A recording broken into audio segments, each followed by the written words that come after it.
Hi YouTube. I just got back from the judging panel for the Independent on Sundays Pink List, which is a compilation of the 100 most influential gay, lesbian, bisexual, and trans people in Britain.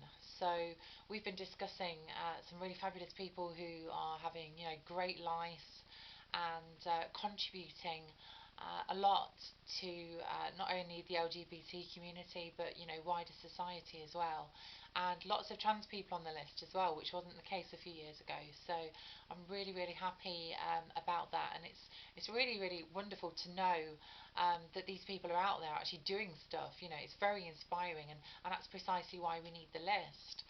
Um, but I felt like I needed to kind of speak to you, to someone, because there's the other side of the situation, um, and it's easy to forget just how difficult things still are for LGBT people and trans people in particular. I think I have a friend called Ria, and she's about 17, 18 now, and I met her last year for a documentary which aired on Channel 4 earlier this year called Ria, Diary of a Teen Transsexual.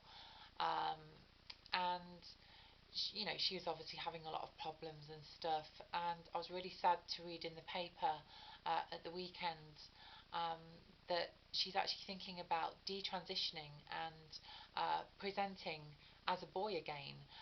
I won't say going back to being a boy, because I don't really believe that's what she is. And I spoke to her yesterday, and she told me that she is a girl and she wants to be a girl, and that's who she feels that she is inside. But life is just being made so difficult for her at the moment.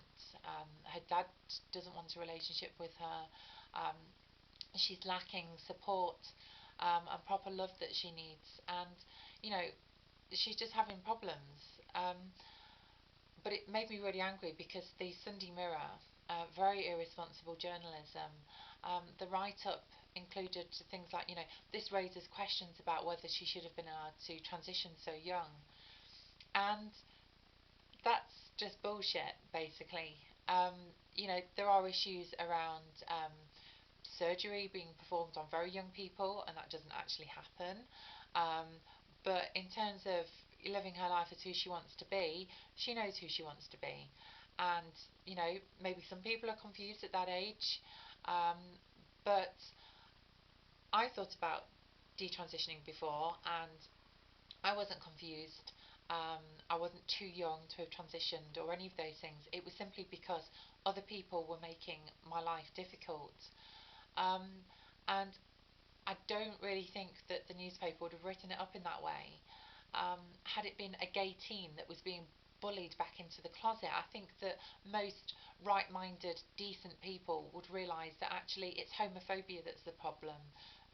Not that the person is too young to know their own minds, although I'm sure there are people who think like that.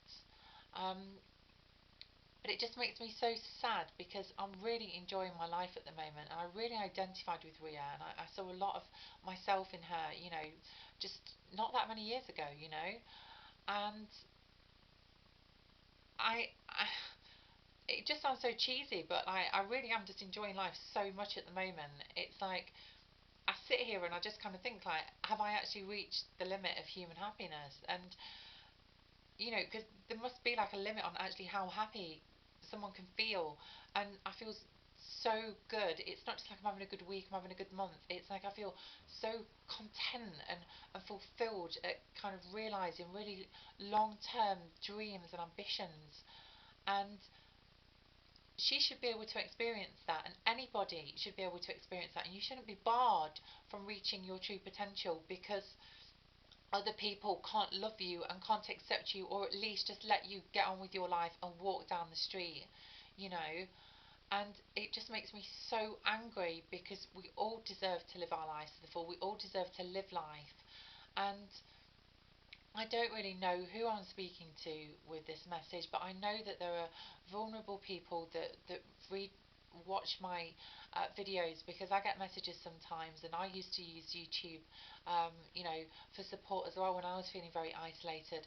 And for anybody who is struggling, I just want you to know that, you know, you've got to stick with it, and you know, there is so much for you to experience and enjoy, and you deserve it. And I actually think that that is the first step, is realizing that you deserve to be happy.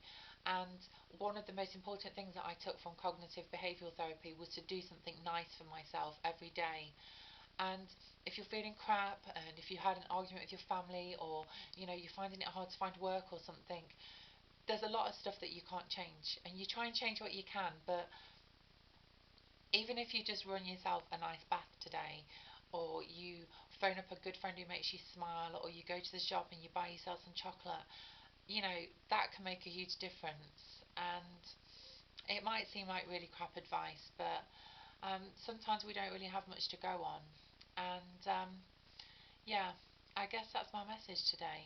And I really hope that Ria can, um, find some happiness, actually, because, as I say, I spoke to her yesterday, and she does want to be a girl. She is a girl. That's who she tells me she is. But it's just other people's problem with her, which is making it hard for her to live her life as who she truly is. And I just think that's such a tragedy, when she should be out there prospering and flourishing, as we all can, given the proper love and support that we all need. So that's it.